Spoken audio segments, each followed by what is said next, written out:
Everyone welcome back to the channel. This is Kavya Agarwal.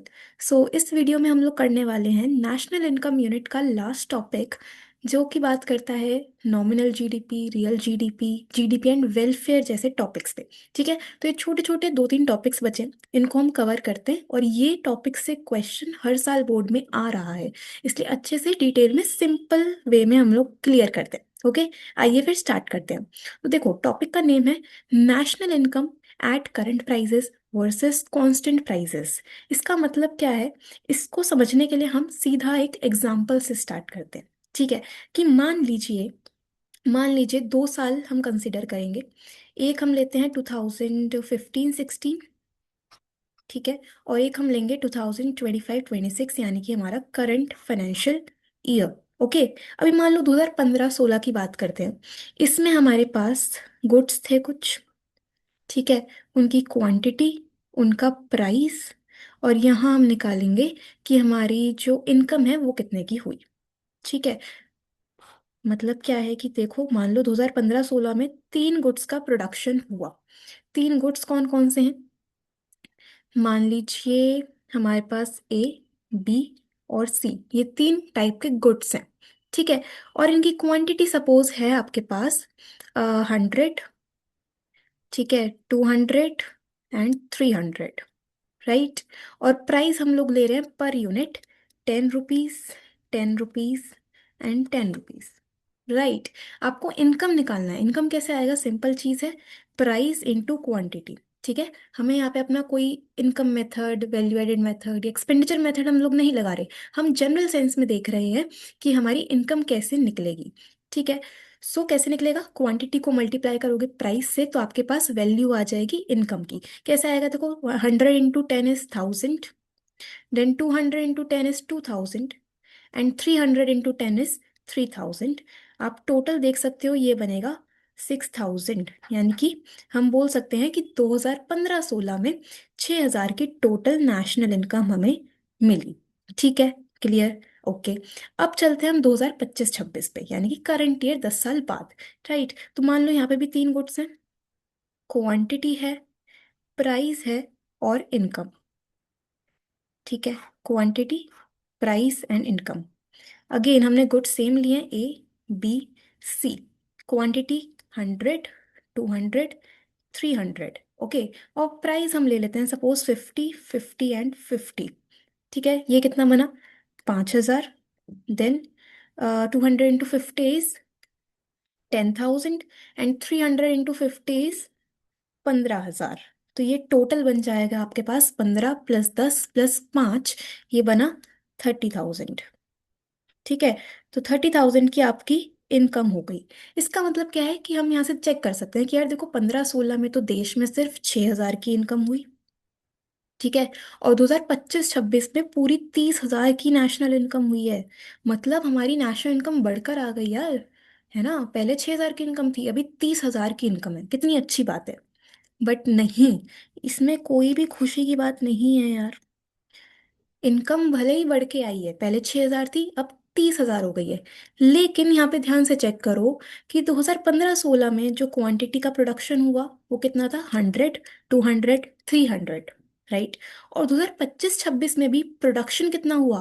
100, 200 और 300 का।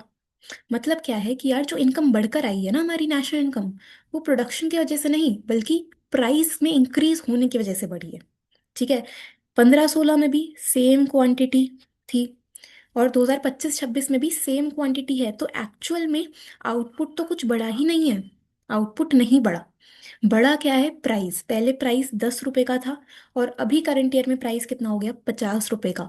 तो मतलब ये जो नेशनल इनकम इंक्रीज होके आई है ना, ये किसकी वजह से आई है? प्राइस के इंक्रीज होने से, यानी कि इन्फ्लेशन की वजह से। ठीक है, हमें अगर चेक करना होता है ना कि यार देश की इनकम बढ़ रही है नहीं बढ़ रही, तो वो डिपेंड करती है on the production, on the output.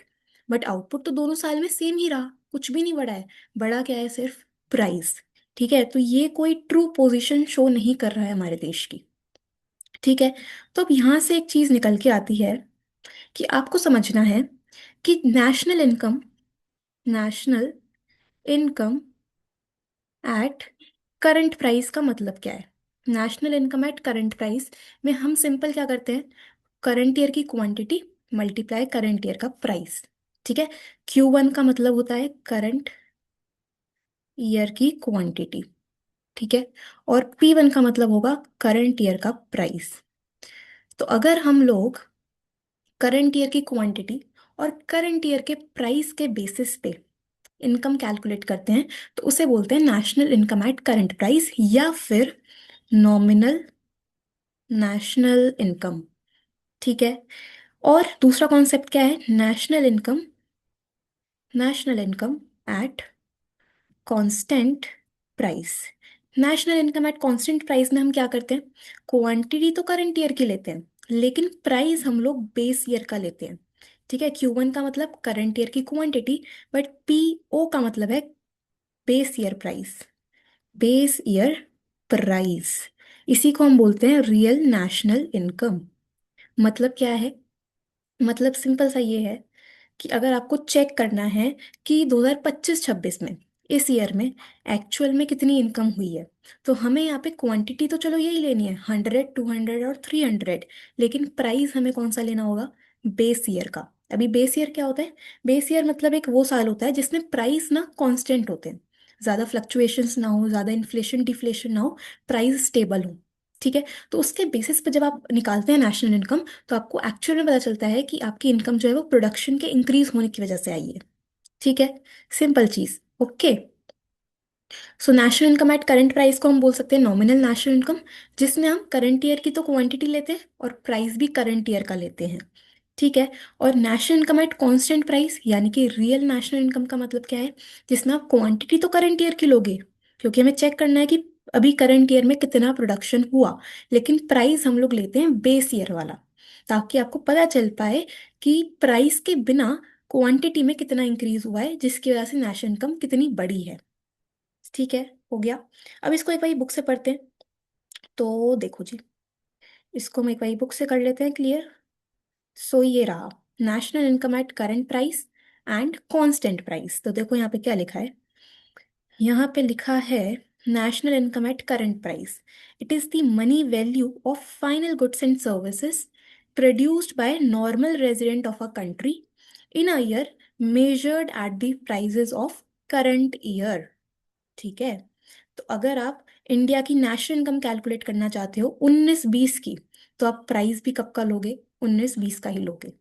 ठीक है, अब मेन पॉइंट यहाँ पे क्या है, it does not show the true picture of economic growth of a country as any increase in nominal national income may be due to rise in price level without any change in physical output. ठीक है, जैसे कि हमने example लिया यहाँ पे, ये जब हमने 2025-26 का बनाया करंट ईयर का, तो जो इनकम इंक्रीज हुई है वो किसकी वजह से हुई है, प्राइस के इंक्रीज होने की वजह से। आउटपुट में कोई चेंज आया ही नहीं, प्राइस बढ़े थे इसकी वजह से इनकम बढ़ी है। ठीक है, तो ये एक नेगेटिव पोजीशन शो करता है हमारे देश की, राइट। अच्छा, इसके बाद national income at constant price क्या है, तो national income at constant price में हम मेजर करते हैं national income on the basis of base year price. Base year कौन सा ईयर होगा, एक नॉर्मल ईयर जो कि फ्री होगा फ्रॉम प्राइस फ्लक्चुएशंस, और प्रेजेंटली इंडिया में 2011-12 को हम बेस ईयर कंसिडर करते हैं। ठीक है, तो मतलब क्या है कि अगर सपोज आपको नेशनल इनकम निकालनी है 2019-20 की, तो आप प्राइस कब का लोगे, 2011-12 का, क्योंकि ये क्या है, बेस ईयर है। ठीक है, तो it is known as real national income, और it also shows the true picture of economic growth of a country as any increase in real national income is due to increase in output only. आपको पता चल पाएगा कि output में कितना increase हुआ है, प्रोडक्शन कितना हुआ है। ठीक है, तो ट्रू पिक्चर अगर आपको अपने देश की देखनी है तो हम रियल नेशनल इनकम कैलकुलेट करते हैं।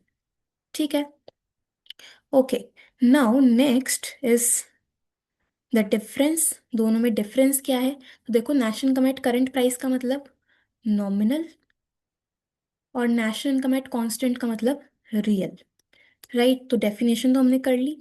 इंडेक्स ऑफ इकोनॉमिक ग्रोथ में लिखा है it is not a good tool for measuring the economic growth. ठीक है, नॉमिनल नेशनल इनकम से हमें एक्चुअल में कोई ग्रोथ पता ही नहीं चलेगी, उसमें बस ये शो होगा कि प्राइस कितना इंक्रीज हुआ है। ठीक है, लेकिन रियल नेशनल इनकम को हम एक बेटर टूल मानते हैं for measuring the economic growth. ठीक, कॉज ऑफ चेंज क्या है, it is affected by change in both price and quantity, लेकिन रियल में it is affected by change in quantity only. Quantity में कितना चेंज आया वो आपको रियल नेशनल इनकम से ही पता चलता है। ठीक है, तो कंपैरिजन करने में कौन सा नेशनल इनकम बेटर होगा? ऑफ कोर्स रियल ज़्यादा बेटर होगा। ठीक है, कैलकुलेशन कैसे होगी? नॉमिनल निकालने के लिए करंट ईयर का प्राइस, करंट ईयर की क्वांटिटी, और अगर आपको रियल निकालना है तो बेस ईयर का प्राइस, करंट ईयर की क्वांटिटी। देखो क्वांटिटी तो दोनों में सेम ही लेंगे, क्वांटिटी हम चाहे नेशनल निकालें चाहे रियल निकालें करंट ईयर की ही लेते हैं। डिफरेंस किस में है? प्राइस में। ओके, ऑल्टरनेटिव नेम मैंने आपको बता ही दिया। करंट ईयर नेशनल इनकम को हम बोलेंगे नॉमिनल नेशनल इनकम, और कांस्टेंट प्राइस के बेसिस पे अगर आप देखते हैं तो रियल नेशनल इनकम।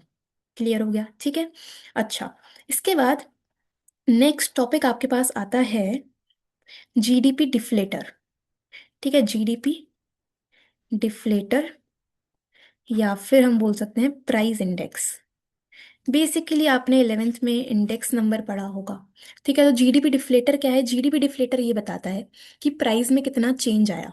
ठीक है, एवरेज बेसिस पे प्राइसेस में कितना चेंज आया है। इसका फॉर्मूला होता है nominal national income upon real national income into 100, into 100। ठीक है, बेस वैल्यू हम लोग लेते हैं 100 की। इसका मतलब क्या है कि सपोज आपको जीडीपी डिफ्लेटर की वैल्यू गिवन है 200। ठीक है, 200 हमें डिफ्लेटर की वैल्यू पता है। तो इसका मतलब क्या है कि अगर अगर सपोज बेस ईयर में बेस ईयर में जो हमारी बेस ईयर में जो प्राइस था अगर वो 100 था, तो करंट ईयर में प्राइस जस्ट डबल हो गया होगा, यानी 200 हुआ होगा। ठीक है, हमने बेस वैल्यू 100 ली है, डिफ्लेटर की वैल्यू 200 आ रही है, तो मतलब क्या है कि जस्ट डबल हुई है, जस्ट डबल हो गए हैं प्राइसेस। ठीक है, जैसे कि एग्जांपल देखते हैं एक और। मान लो हमारे पास बुक में ही एक एग्जांपल है। सपोज करते हैं, देखिए एक एग्जांपल बनाते हैं। सपोज नॉमिनल नेशनल इनकम आपको गिवन है 1000, और रियल नेशनल इनकम गिवन है हमें सपोज 500। ठीक है, हमें निकालना है जीडीपी डिफ्लेटर की वैल्यू। जीडीपी डिफ्लेटर, तो फॉर्मूला आपको पता है नॉमिनल अपॉन रियल इंटू 100, यानी कि नॉमिनल तो है 1000, रियल है 500, इंटू 100, ये कितना आएगा? देखिए ये आ जाएगा आपके पास 200। 200 आ गई डिफ्लेटर की वैल्यू। इसका मतलब क्या है? इसको इंटरप्रेट अगर करें तो इसका मतलब ये है कि अगर बेस ईयर में प्राइस 100 का था, तो करंट ईयर में प्राइस कितना हो गया है? 200 का हो गया है, मतलब जस्ट डबल हुआ है। ठीक है, यहाँ पे चेक करो, बेस ईयर में नेशनल इनकम 500 की थी, करंट ईयर में नेशनल इनकम 1000 की आ रही है, तो मतलब जस्ट डबल हो गए थे प्राइसेस। ठीक है, तो ये फॉर्मूला आपको ध्यान रखना है कि जीडीपी डिफ्लेटर कैसे आएगा, नॉमिनल अपॉन रियल इंटू 100। ठीक है, जीडीपी के अगर आप टर्म्स में देखो तो ये बन जाएगा nominal GDP upon real GDP into 100। Okay, ठीक है, चलिए इसके बाद नेक्स्ट हमारे पास आता है विच इज बेटर, नॉमिनल या real. This is important, paper में आता है। तो दोनों में से बेटर कौन सा होगा? अभी तक आपको पता चल गया होगा कि नॉमिनल बेटर है या रियल बेटर है, तो आंसर होगा रियल इज बेटर, क्योंकि नॉमिनल जीडीपी में हमें पता नहीं चलता कि प्रोडक्शन में कितना चेंज हुआ है। ठीक है, so real GDP helps in determining the effect of increase production of goods and services as it is affected by change in physical output only. ठीक है, आउटपुट में कितना चेंज आया है वो आपको रियल से पता चलेगा। नॉमिनल में ऐसा हो सकता है कि जो इनकम है वो बढ़ के आ रही हो because of increase in prices. ठीक है, दूसरा real GDP is a better measure to make periodic comparison in the physical output of goods and services. Comparison करने में रियल जीडीपी ज़्यादा हेल्प करता है। और तीसरा point, real GDP facilitate international comparison of economic performance across the countries. एक country की position को दूसरी कंट्री की पोजीशन से कंपेयर करने में भी real GDP helps, not nominal GDP. ठीक है, तो ये आपको पता होना चाहिए कि real GDP is a better tool for measuring the economic growth of a country. ठीक। अच्छा, ये मैंने आपको बता दिया। इसके बाद देखो लिखा है यहाँ पे जीडीपी डिफ्लेटर का मतलब, GDP deflator measures the average level of prices of all goods and services that make up GDP. ठीक है। अच्छा, ये हो गया एक टॉपिक हमारा खत्म कि नॉमिनल और रियल में क्या डिफरेंस है। ठीक है, इतना समझ में आया। अब चलते हैं लास्ट टॉपिक पे जो कि है GDP and welfare. GDP and welfare का मतलब क्या है? देखो, जीडीपी का मतलब आपको पता है। जीडीपी का मतलब कि देश में एक साल में कितना प्रोडक्शन हुआ है, फाइनल गुड्स और सर्विसेज का। ठीक है। वेलफेयर का मतलब होता है कि लोगों का जो स्टैंडर्ड ऑफ लिविंग है वो इम्प्रूव होना चाहिए, या लोगों का जो क्वालिटी ऑफ लाइफ है वो इंक्रीज अगर हो रहा है, तो हम बोलते हैं कि यस, लोगों का वेलफेयर हो रहा है। ठीक है। अभी जनरली ये माना जाता है कि अगर जीडीपी बढ़ रहा है, अगर देश में प्रोडक्शन बढ़ रही है, तो लोगों का वेलफेयर भी इंक्रीज होगा, ऐसा माना जाता है। राइट। लेकिन कुछ लिमिटेशंस हैं, कुछ पॉइंट्स हैं जो इस कंडीशन को बेसिकली क्रॉस करते हैं। क्रॉस इन द सेंस कि यार, ऐसा जरूरी नहीं है कि जीडीपी बढ़ रहा हो तो वेलफेयर भी बढ़ेगा, ऐसा जरूरी नहीं है। कुछ लिमिटेशंस हैं जो ये शो करता है कि जीडीपी तो इंक्रीज हो रहा होगा देश का, लेकिन लोगों का वेलफेयर इंक्रीज ही नहीं हो रहा होगा। ठीक है, तो वो पॉइंट्स हमें पढ़ने हैं। राइट। तो लिमिटेशंस या रीजंस क्या क्या हैं, तो देखो, सिंपल पॉइंट्स हैं, इंपॉर्टेंट क्वेश्चन है, प्रिपेयर करना ध्यान से। सबसे पहला पॉइंट है distribution of GDP. Distribution of GDP का मतलब क्या है कि इसमें लिखा है it is possible that with rise in GDP inequalities in the distribution of income में ऑल्सो इंक्रीज। मतलब the gap between rich and poor increases. ठीक है, कि जीडीपी तो बढ़ रहा है, देश में प्रोडक्शन तो बढ़ रहा है, लेकिन वो हर एक सेक्शन ऑफ द सोसाइटी तक पहुंच ही नहीं पा रहा। ठीक है, जो भी गुड्स एंड सर्विसेज प्रोड्यूस हो रहे हैं वो सभी लोगों तक पहुंच ही नहीं पा रहे। ठीक है, there is a gap between rich and poor जो कि इंक्रीज होता जा रहा है। तो उन इनइक्वालिटीज को जीडीपी तो कंसीडर कर ही नहीं रहा, है ना। जिनके पास प्रोडक्शन, देखो प्रोडक्शन हो रही है मतलब जीडीपी तो इंक्रीज हुआ, जीडीपी तो इंक्रीज हुआ, प्रोडक्शन हुआ, लेकिन सब तक वो फैसिलिटीज या वो गुड्स एंड सर्विसेज पहुंच ही नहीं रहे। तो मतलब सभी का वेलफेयर तो इम्प्रूव नहीं हो रहा ना। राइट, तो यहाँ पे हम कह रहे हैं कि वेलफेयर जो है वो इम्प्रूव नहीं हो रहा। राइट, तो एक पहला लिमिटेशन या पहला रीजन तो यही है, distribution of GDP. So GDP does not take into account changes in inequalities in the distribution of income. ठीक है, so welfare of the people may not rise as much as the rise in GDP. मतलब कि GDP तो increase हो रहा है देश का, लेकिन वेलफेयर इतना इंप्रूव नहीं हुआ क्योंकि सभी लोगों तक वो फैसिलिटीज, वो गुड्स, वो सर्विसेज नहीं पहुंच रहे। ठीक है, पहला पॉइंट डन।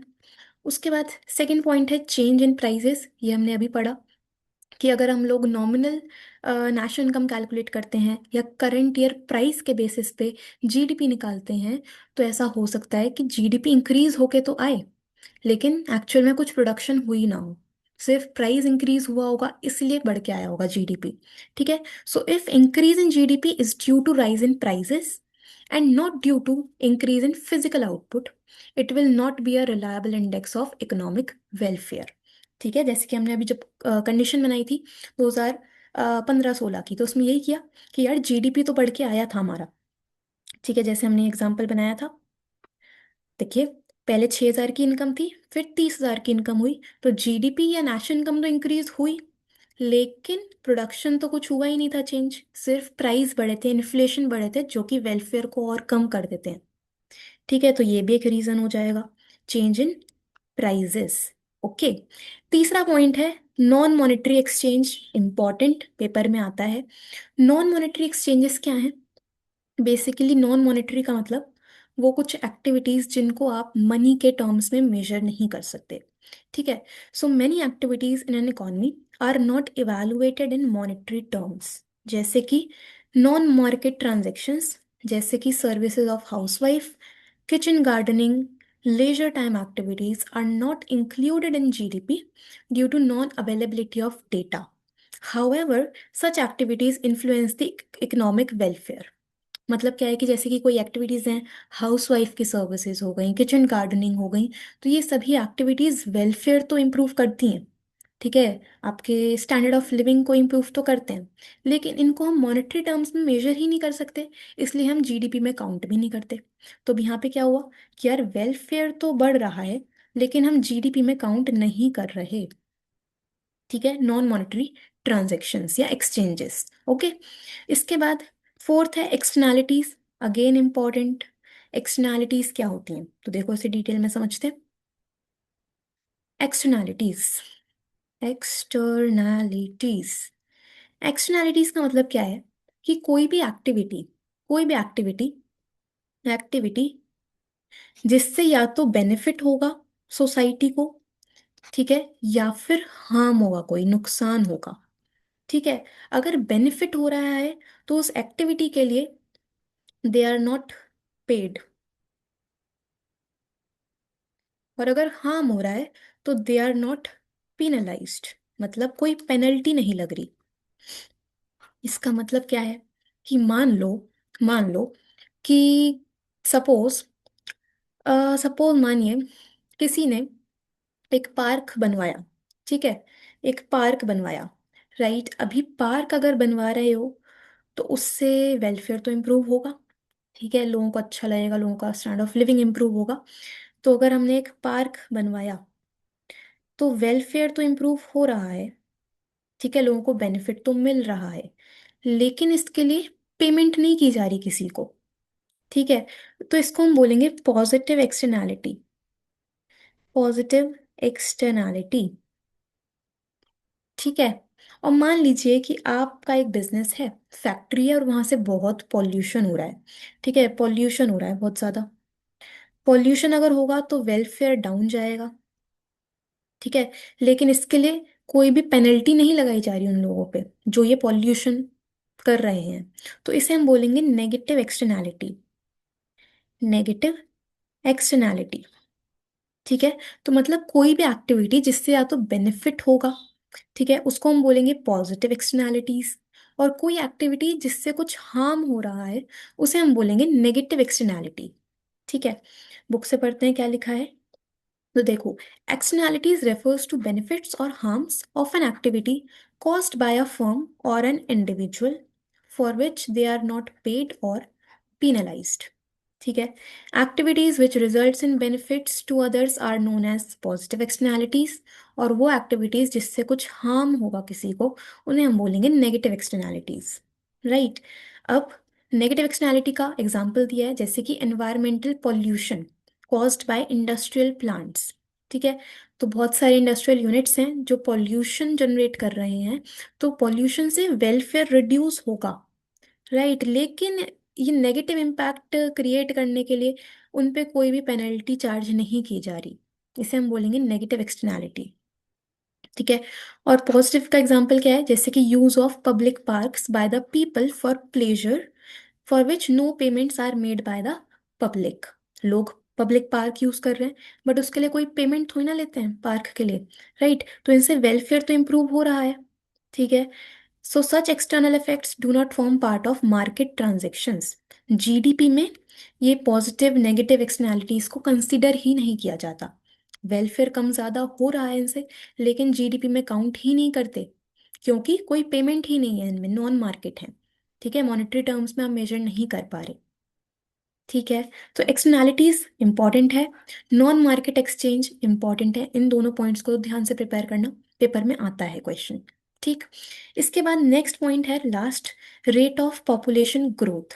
हमें पता है यार जनसंख्या बहुत तेजी से बढ़ रही है, पॉपुलेशन इंक्रीज इतनी ज्यादा हो रही है कि इसमें लिखा हुआ है if rate of population growth is higher than the rate of GDP then it will decrease per capita availability of goods and services. मतलब क्या है कि पॉपुलेशन इतनी तेजी से बढ़ रही है, जीडीपी भी इंक्रीज हो रही है, बट पॉपुलेशन उससे ज्यादा तेजी से इंक्रीज हो रही है। तो हर किसी पर्सन तक जो availability of goods and services है वो कम हो जाएगी। ठीक है, क्योंकि लोग ज्यादा हैं, तो इससे भी वेलफेयर पे एक नेगेटिव इम्पैक्ट आता है। ठीक है, तो जीडीपी तो बढ़ रहा है, लेकिन वेलफेयर डाउन जा रहा है because of increase in population growth. Right, तो ये 5 पॉइंट्स हैं जो ये शो करते हैं कि जीडीपी एंड वेलफेयर में एक क्या रिलेशन है, कि अगर जीडीपी इंक्रीज हो रहा है तो शायद वेलफेयर इतना इंप्रूव ना हो रहा हो। या फिर अगर वेलफेयर इंप्रूव हो रहा है बट हम उन्हें जीडीपी में कंसिडर ही नहीं कर रहे। ठीक है, तो ये लिमिटेशंस हैं, रीजंस हैं जो आपको ध्यान से समझ लेने हैं। Okay, distribution of GDP, change in prices, non monetary exchange, externalities and population growth. सही है, ठीक है। इसके बाद लास्ट टॉपिक एक है, छोटा सा पॉइंट है बुक में ही, that is green GNP. Green GNP क्या है? Green GNP, green GNP, green GNP में सिंपल चीज है कि मान लो जीएनपी निकाला 20,000 का। जीएनपी क्या है? Gross national product. 20,000 का जीएनपी निकला हमारे देश का। ठीक है। अब कुछ कुछ खर्चे हुए हैं एनवायरमेंटल प्रोटेक्शन के लिए। ठीक है, एनवायरमेंट प्रोटेक्शन में कुछ कुछ खर्चे हुए, मान लीजिए खर्चे हुए 5,000 के। ठीक है, तो वो आप सिंपल इस जीएनपी में से माइनस कर दोगे, तो 15,000 का जो जीएनपी निकला, इसे हम बोलेंगे ग्रीन जीएनपी। ग्रीन जीएनपी, ठीक है, सिंपल चीज है। तो लिखा क्या है? Green GNP measures national income और output adjusted for depletion of natural resources and degradation of the environment. ठीक है, तो ऐसे ही निकलेगा ये, बस आपको जीएनपी में से माइनस करना है एनवायरमेंटल कॉस्ट को, एनवायरमेंटल प्रोटेक्शन के लिए जितना भी खर्चा है वैसे माइनस कर दो, तो आपके पास ग्रीन जीएनपी निकलता है। 1 मार्क के लिए इसे पढ़ लेना। राइट, एंड दैट्स इट, इतना ही है, ये पूरा चैप्टर डन है। ओके, मैंने पहले भी वीडियोस बनाई हुई हैं तो आप चेक कर लेना। और आई होप कि ये सारे टॉपिक्स आपको क्लियर हुए होंगे कि रियल जीडीपी क्या है, नॉमिनल जीडीपी क्या है, जीडीपी एंड वेलफेयर क्या है। ठीक है, कोई और डाउट आता है तो आप इसी वीडियो के कमेंट सेक्शन में आप कमेंट कर सकते हो। ओके, मिलते हैं नेक्स्ट वीडियो में। Thank you so much.